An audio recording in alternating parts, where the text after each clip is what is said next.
नमस्कार दोस्तों, अनुभव की सीढ़ी के सभी दर्शकों व श्रोताओं को मेरा प्यार भरा नमस्कार। दोस्तों, आज हम एक कहानी संग्रह की बात करेंगे। कहानी संग्रह का शीर्षक है बड़े सांप एवं अन्य कहानियाँ। इसके लेखक हैं महेंद्र भीष्म। यह कृति काव्या प्रकाशन भोपाल से वर्ष 2021 में प्रकाशित हुई है। इसका मूल्य मात्र 100 रुपये है। महेंद्र भीष्म का लेखन सामाजिक यथार्थवाद की बुनियाद पर आधारित है, जिसमें जीवन के अनेक उतार चढ़ाव के साथ ही मानव की मनोदशा का सूक्ष्म विवेचन दिखाई देता है। वर्तमान समय की कटु सच्चाइयों को अभिव्यक्त करने की इनमें अद्भुत क्षमता है। वर्तमान में आप इलाहाबाद उच्च न्यायालय की लखनऊ पीठ में निबंधक सह प्रधान न्यायपीठ सचिव के पद पर कार्यरत हैं। आपकी रचना धर्मता एवं कृतियों पर विविध शोध कार्य हो रहे हैं। अब तक आपके 6 कहानी संग्रह, 1 नाट्य संग्रह व 5 उपन्यास प्रकाशित हो चुके हैं। आपका उपन्यास जय हिंद की सेना, किन्नर कथा व मैं पायल सहित अनेक कहानियों के नाट्य मंचन किए जा चुके हैं। आपकी कहानी लालच, तीसरा कंबल, स्टोरी तथा त्रासदी पर लघु फिल्म का निर्माण भी हो चुका है। आपने थर्ड जेंडर को समाज की मुख्य धारा में लाने की दिशा में महत्वपूर्ण प्रयास किया है। इस कहानी संग्रह में तंग नजर माई किन्नर विमर्श को ही रेखांकित करती है। इसके अतिरिक्त इस संग्रह में के जो विषय हैं वो बहुत ही ज्वलंत हैं। समलैंगिकता, अंतरजातीय विवाह, हलाला आदि विभिन्न समस्याओं के प्रति लेखक ने अपनी लेखनी चलाई है। उन्होंने स्वीकार किया है कि संग्रह की अधिकांश कहानियां मेरे स्वयं के जीवन अनुभवों पर आधारित हैं। अपनी इन कहानियों के पात्रों को मैंने जिया है, उनसे मिला हूँ या उनका आत्म साक्षात्कार मेरे द्वारा किया गया है। संक्षेप में कहें तो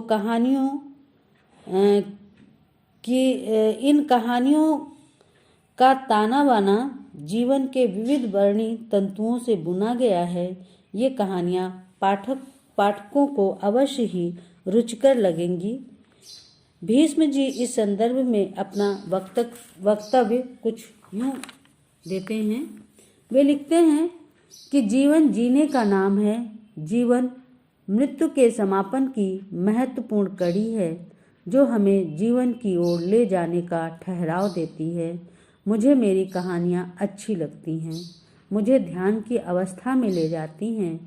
हो सकता है पाठकों को इस संग्रह की कहानियाँ पहले लिखी कहानियों से और भी अच्छी लगें, या हो सकता है बुरी लगें। मैं उनको और समय को सबसे बड़ा मापदंड मानता हूँ। मैं आगे भी लिखता रहूँगा। पाठक मेरे लिए महत्वपूर्ण है। लिखना मेरे जीवन को मांझता है, मुझे जीने के उद्देश्य की सार्थकता प्रदान करता है। प्रिय पाठकों की प्रतिक्रिया का मुझे सदैव प्रतीक्षा रहती है, और मैं भी आपसे विनम्रतापूर्वक यह निवेदन करती हूँ कि कृपया अपनी प्रतिक्रियाएं हमें अवश्य दें। और अब मैं इस संग्रह की एक कहानी, जो कि आज की बहुत ही ज्वलंत समस्या है, उस पर आधारित है, उसका मैं पाठ करती हूँ। इस कहानी का नाम है हलाला। तो आइए कहानी सुना जाए। हलाला। अशरफ दिन भर की बोझिलता दूर करने की गरज से अपने दोनों बच्चों को मान मनोबल के साथ रात्रि भोज के लिए लखनऊ शहर के नामी होटल रेंसा में ले आया था। हालिया खुले इस होटल की 9वीं मंजिल की विस्तृत बालकनी में रेस्टोरेंट था, जहां से गोमती नदी का रोशनी से नहाया रिवर फ्रंट एरिया सुंदरता के प्रतिमान गढ़ रहा था। आ जा रहे वाहनों से जीवंत दिलकश नज़ारे मन को लुभाने के लिए पर्याप्त थे। यही वजह है कि यहाँ लंच या डिनर के लिए हफ्ते भर पहले से टेबल बुक करानी होती है। दूर दूर तक शहर के हरे भरे सुंदर दृश्य यहाँ से देखे जा सकते हैं। गोमती नदी के समानांतर बनी सड़क के दोनों ओर एक रिवर बैंक साइड के आसपास स्थापित महापुरुषों की आदमकद विशाल मूर्तियां व उसके आसपास बने फव्वारों की अनवरत जलधार के साथ निकलती रंग बिरंगी रोशनी सारे वातावरण को सुखद अनुभूति से भर देती है। बच्चों की माँ को इस घर से गए 2 माह हो रहे थे। 17 वर्षीय बेटी सफीना समझदार थी, परंतु उससे 6 वर्ष छोटा उसका भाई अब्दुल्ला अभी नासमझ था। उस किशोर को पूरी तरह से नासमझ भी नहीं कह सकते थे। वह दीन की बातें, मजहबी परंपराओं को क्या और अभी से क्यों समझे। दरअसल वह अपनी अम्मी के एवज में समझना भी नहीं चाहता था। उसकी एक ही रट थी, अम्मी को गफ्फार अंकल के पास से तुरंत घर वापस बुलाइए। उसकी अम्मी उसके बिना कैसे रह पा रही हैं। किशोर मन में यह प्रश्न तमाम अन्य प्रश्नों की तरह अब्दुल्ला को हर पल कुरेदता रहता था। चुप्पी, विवशता और क्रोध का संवेद रूप उसे अपने अब्बा से विद्रोही बना रहा था। अशरफ भी सयाने हो रहे बेटे से नजरें चुराए रहता था। वेटर मीनू कार्ड रख गया था। बेटी सफीना ने अपने पिता की स्थिति शायद समझ ली थी। पिछले 2 माह से वह बेचारी स्थिति ही तो समझ रही थी। उपज आई परिस्थितियों से तालमेल बैठाती, मोहल्ले से लेकर कॉलेज तक घूरती आंखें और कटाक्ष वह सुनती सहती आ रही थी। मीनू कार्ड पढ़कर सफीना ने भाई की पसंद की सारी डिशेस ऑर्डर कर दी थी। अब्दुल्ला अपने जूते के खुल गए फीते को बांध नहीं पा रहा था। सफीना उसकी मदद को झुकी तो वह बोला कुछ नहीं, परंतु हल्के से गुर्राया, जैसे अनजान व्यक्ति को देख खामोश डाबर नस्ल का कुत्ता अपने पहले धीरे से गुर्राता है, ठीक वैसे ही। सफीना सहम कर वापस अपनी कुर्सी पर पूर्व की तरह सन कर बैठ गई, जैसे कुछ हुआ ही ना हो। अशरफ ने सिगरेट सुलगाई, फिर बुझा दी और स्मोकिंग जोन में आ गया। वहां उसने अंगुलियों में फंसी सिगरेट लाइटर से पुनः सुलगाई और धीरे धीरे कश खींचने लगा। उसके चेहरे पर तनाव स्पष्ट नजर आ रहा था और इसी तनाव ने इन दिनों उसे सिगरेट का लती बना दिया था। कभी कभार सिगरेट पीने वाला अशरफ 2 माह में ही चेन स्मोकर बन चुका था। 2 माह पहले की उस मनहूस रात को अशरफ कैसे भूल सकता था। 2 माह पहले की उस मनहूस रात को अशरफ कैसे भूल सकता है, जब वह ऑफिस में बात से हो गई मलानत के साथ थका हारा देर शाम को अपने घर पहुंचा था। अपने बड़े भाई के बेटे की बर्थडे पार्टी में जाने के लिए रूबिया बच्चों सहित तैयार बैठी उसी का इंतजार कर रही थी। दरवाजे से अंदर कदम रखते ही रूबिया ने याद दिलाते कहा, सुनो जी, हाथ मुंह धोकर जल्दी तैयार हो जाओ, भाईजान कब से इंतजार कर रहे हैं। उनके अब तक 10 फोन आ चुके हैं। रूबिया उसे तौलिया थमा किचन की ओर भागी। महरी ने कोई बर्तन तोड़ा था।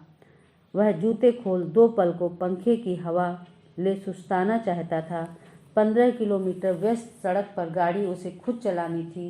देर रात वापसी भी। उफ, आज ही बॉस से पंगा और आज ही ये बर्थडे पार्टी। हरामिन ने इतना सुंदर कांच का महंगा मर्तबान गिरा दिया। अरे तुम तैयार नहीं हुए? हैरानी से उसे ताकती रूबिया आगे गोली सी दागते तैश में बोली, तुम्हारे भाई बहन के यहाँ कुछ होता तो ऑफिस से छुट्टी ले लेते। उलाहना व्यंग के साथ अशरफ को विचलित कर गया। फिर भी वह संयत होते बोला, मैं बहुत थक गया हूँ, उठा नहीं जा रहा। ऐसा करो, ओला बुक कर लो और बच्चों संग चली जाओ। क्या वहाँ सब क्या कहेंगे? कह देना मेरी तबीयत नासाज थी। तौबा तौबा, मैं झूठ क्यों बोलूं? अल्लाह से डरो अशरफ मियाँ। रूबिया उससे 1 माह बड़ी थी और बचपन से ही संयुक्त परिवार में रहने की वजह से उसका नाम बेधड़क लेती आई है। रूबिया, ये तुम हर बात पर अल्लाह मियाँ को बीच में क्यों ले आती हो? दरअसल अशरफ का मूड रूबिया के भाई के जिक्र के समय से ही खराब हो गया था, जिसे वह बचपन से ही नापसंद करता चला आ रहा है। देखिए जी, क्या देखिए जी, बॉस का चेहरा और उनके साथ हुई झड़प दोनों उसकी आंखों के सामने छा गए। कह दिया ना, थका हूँ, नहीं जा सकता तो नहीं जा सकता। अशरफ की आवाज़ में तल्खी व स्वर में तेजी आ गई थी। कैसे नहीं जा सकते, आपको चलना ही पड़ेगा। कोई ज़बरदस्ती है क्या? इस बार अशरफ के स्वर में नरमी आ गई थी, पर मन में ढिठाई भी थी। जाओ ओला कर लो, मुझे बख्श दो। देखो अशरफ मियाँ, कह देती हूँ, गई तो फिर वापस नहीं आऊँगी। क्या?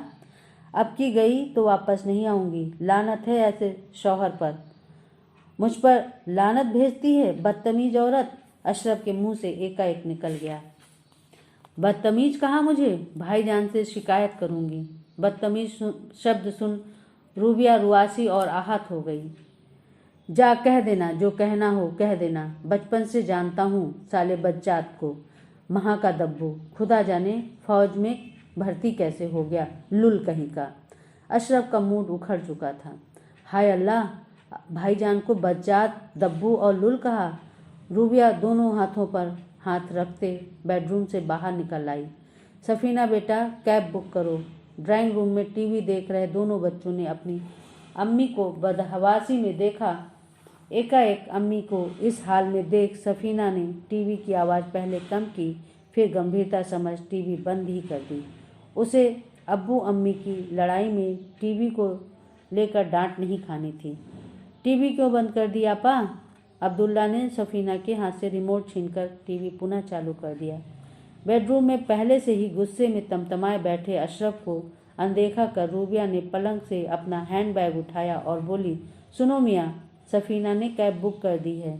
हाँ ठीक है, जाओ। जहालत की भी हद होती है। जहालत? मैंने कौन सी जहालत की है? जब देखो तब आप मेरे मायके वालों को बुरा भला कहते रहते हो। हाँ हाँ जा, और सुन, बड़ी जुबान वाली है तो लौट कर मत आना।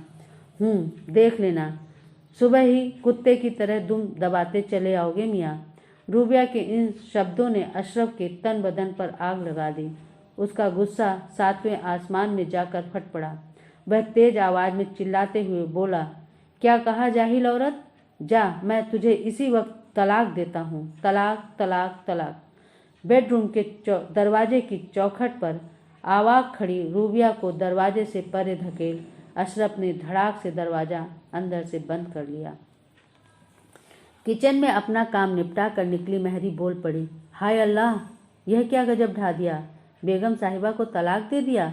वह अपने दोनों हाथों पर कान रखते पल भर में ड्राइंग रूम पार करते हुए घर से बाहर निकल गई। परस्पर लड़ाई में मशगूल अशरफ और रूबिया को यह अंदाजा भी नहीं रहा कि महरी अभी अपना काम निपटा रही है। अशरफ को महरी के शब्द सुनाई दिए। वह बेडरूम से बाहर आ गया। उसे अंदाजा था कि घर में कोई बाहरी नहीं है और महरी भी अपना काम करके जा चुकी है। एकाएक गुस्से में बोला गया, तलाक? या अल्लाह, उसने यह क्या कर दिया? अशरफ को अपनी गलती का एहसास जल्दी हो गया। वह तेजी से रूबिया के पास पहुंचा, पर उसने गुस्से के मारे उसका हाथ परे झटक दिया। अम्मी कैब आ चुकी है, देर हो रही है, सफीना बाहर से आते हुए बोली। रूबिया ने बिना वक्त गवाए बेटे अब्दुल्ला की बांह पकड़ी और घर के बाहर खड़ी कैब में जा बैठी। अशरफ बदहाल और असमंजस की स्थिति में कभी कैब को जाते देख रहा था तो कभी सड़क पर बिजली के खंभे पर टंगी जल बुझ रही फ्यूज ट्यूब लाइट को बेबस दरवाज़ा बंद कर वह ड्राइंग रूम में आ गया। या अल्लाह, उसे जरा भी ध्यान नहीं रहा था कि घर के अंदर कोई बाहरी रुका हुआ है। महरी किसी को खबर न कर दे, इसी उधेड़ बुन में बैठा अब्दुल्ला कभी टीवी चालू करता, कभी बंद करता, कभी किचन में जाकर पानी लेकर पीता तो कभी रूबिया के मोबाइल पर फ़ोन मिलाता। रूबिया ने अपना फ़ोन बंद कर रखा था। सफीना के फ़ोन पर घंटी गई, पर फ़ोन तुरंत ही कट गया। फ़ोन रूबिया ने ही काटा होगा। अशरफ बड़े पशोपेश में पड़ गया था। उसने रूबिया के बड़े भाई लियाकत को अपनी गलती की माफ़ी मांगते फ़ोन पर सारा माजरा बयान कर दिया। साथ ही यह भी बताया कि घर की महरी ने उसे तलाक कहते सुन लिया है। लियाकत से बात पूरी होने के साथ ही दरवाजे की कालबेल बजी। अशरफ को लगा जैसे रूबिया बच्चों के साथ वापस आ गई है। स्वयं से प्रायश्चित करते हुए वह बड़ी उम्मीद के साथ दरवाजे की ओर बढ़ा, पर दरवाज़ा खोलते ही उसे रूबिया की जगह मोहल्ले की मस्जिद के बुजुर्ग इमाम साहब खड़े दिखे। तो क्या महरी ने इमाम साहब को खबर कर दी? अशरफ मियाँ क्या खड़े खड़े दरवाजे से ही रुखसत कर देने का इरादा है? अंदर नहीं बुलाओगे? इमाम साहब अपनी दाढ़ी पर हाथ फेरते बोले, नहीं जनाब, आइए आइए, अंदर तशरीफ़ रखिए। इमाम साहब ड्राइंग रूम में अंदर आकर सोफे पर छड़ी का सहारा लेते बैठ गए। फिर अशरफ को घूरते हुए बोले, तो मियाँ आपने? हाँ इमाम साहब, मुझसे गुस्से में बहुत बड़ी गलती हो गई। पास खड़ी महरी को देखते हुए अशरफ ने कहा, इसे मेरी गलती समझकर मुआफ़ कर दिया जाए। आप जो हर्जाना कहेंगे भर दूंगा, पर यह बात बाहर ना जाने पाए। ला हौल बिला कुव्वत। मियाँ क्या बात करते हो? शरिया के रास्ते चलोगे या अपनी मनमानी चलाओगे? अल्लाह के कुफ्र से डरो।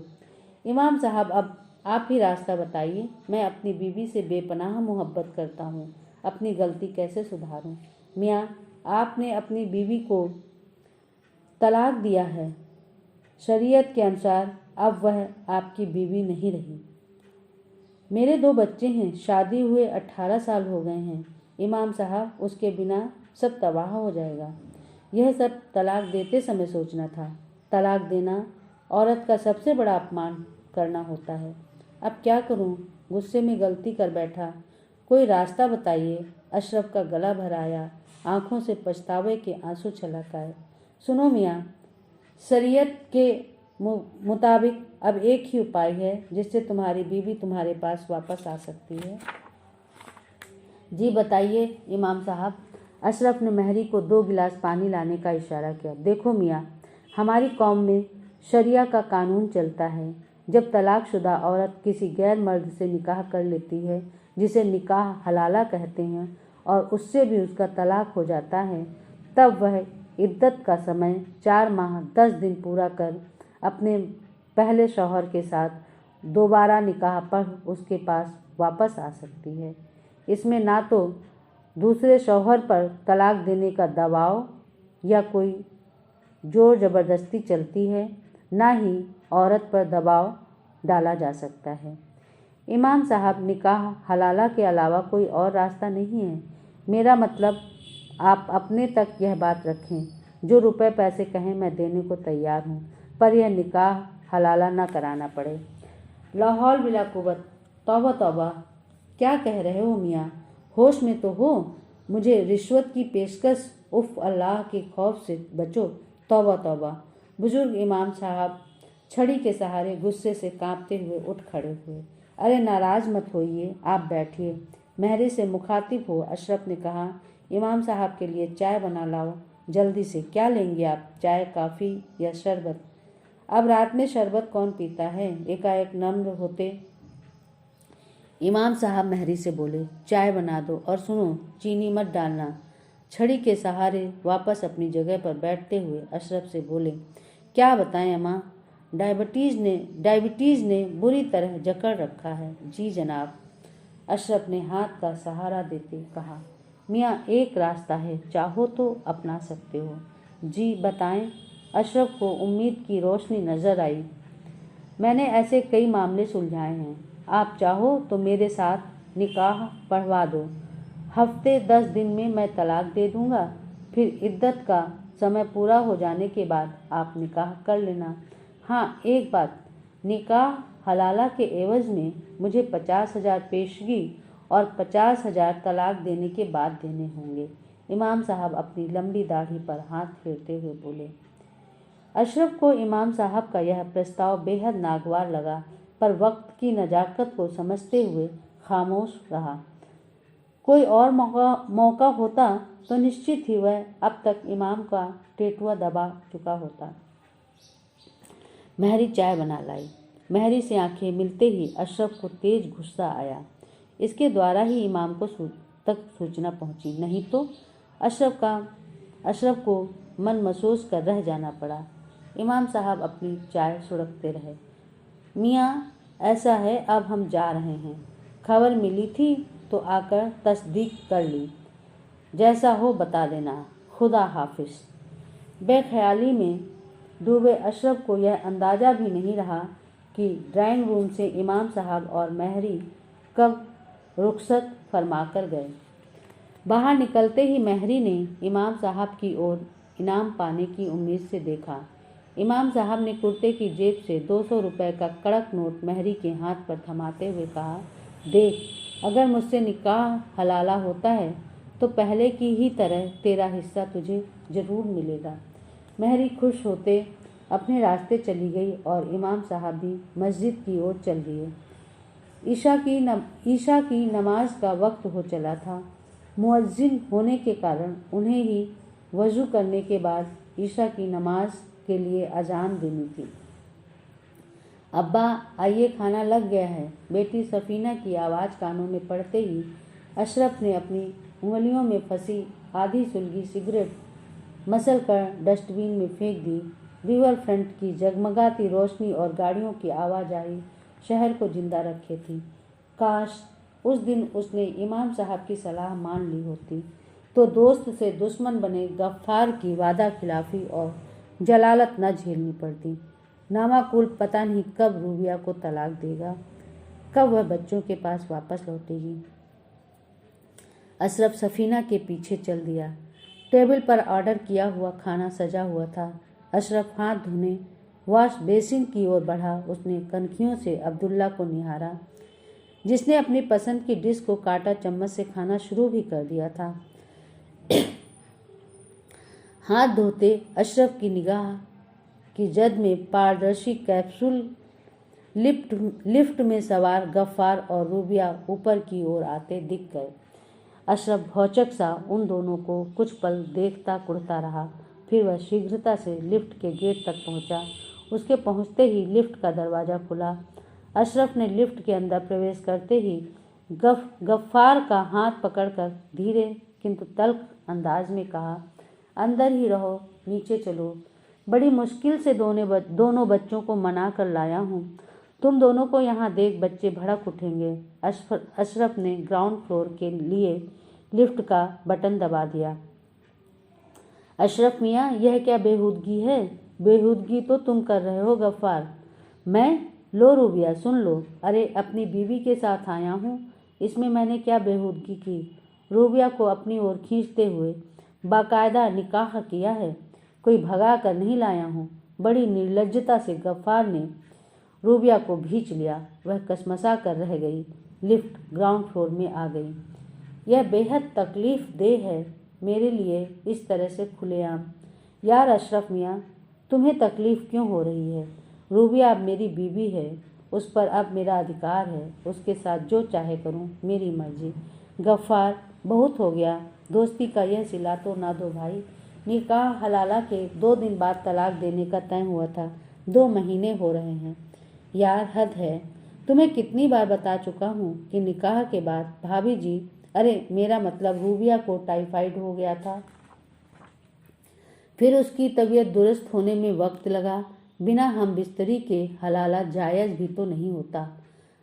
अब तो सब हो चुका, फिर किस लिए वक्त जाया कर रहे हो?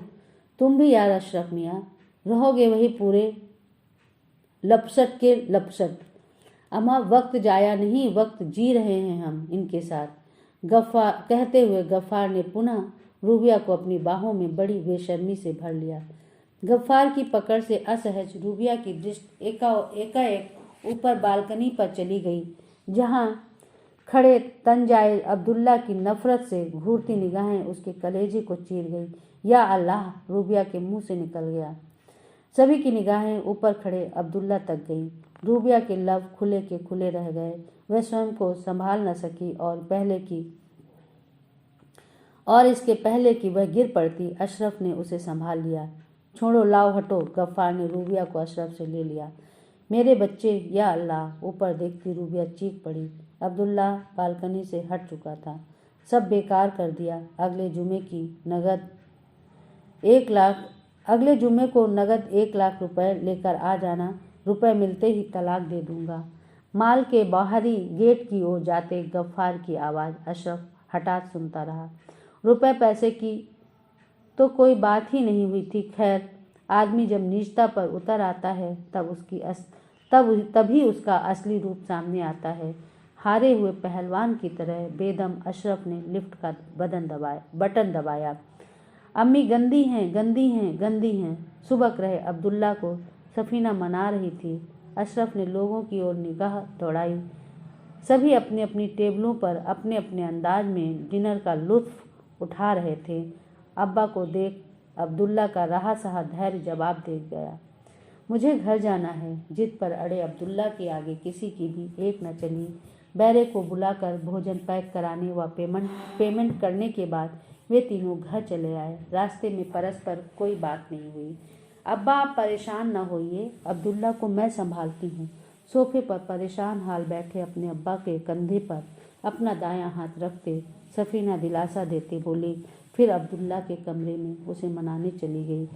बेटियां कम उम्र में भी समझदार और गंभीर होती हैं। उन्हें घर की समस्याओं को सुलझाना बखूबी आता है। अशरफ निढाल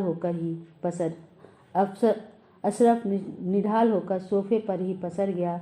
वह अब्दुल्ला की मना स्थिति को समझ चिंतित था। गफ्फार को वह अपना अजीब दोस्त मानता था। तभी इमाम साहब की जगह उसने गफ्फार को तरजीह दी। गफ्फार से उसे कतई उम्मीद नहीं थी। वह अक्सर घर आता रहा, बच्चों से घुला मिला था, रूबिया को भाभी का सम्मान देता था। वक्त ज़रूरत दोनों एक दूसरे के काम आते। इसी दृढ़ विश्वास के चलते अशरफ ने अघाई सांस ली। क्या दोस्ती के मायने यही होते हैं? अशरफ ने अपनी गैरत ताक पर रख नाउमीदों से गफ्फार को फ़ोन मिलाया। दूसरी ओर से गफ्फार का बेहद निर्लज्जता भरा जवाब आया, अमे यार हद करते हो, क्यों पीछे पड़े हो? ना तुमने कोई गुनाह किया, ना मैं कोई गुनाह कर रहा हूँ। सब शरीयत के अनुसार हो रहा है, अल्लाह ताला की मर्जी से सब हो रहा है। फिर क्यों दूध डाले दे रहे हो? अरे सब्र करो, अल्लाह ने कहा है सब्र का फल मीठा होता है। हफ्ता 10 रोज़ की बात और है।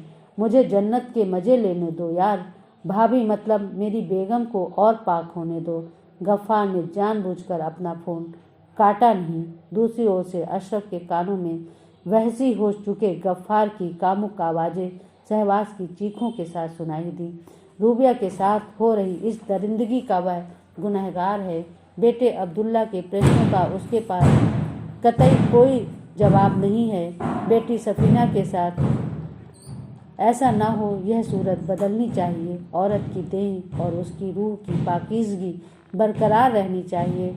फ़ोन काटने के बहुत बाद तक अशरफ के ज़हन में बार बार बस एक ही प्रश्न कौन रहा था, क्या इस सब के लिए एक वही गुनहगार है? उस रात का डिनर बंद पैकेट में ही रखा रहा।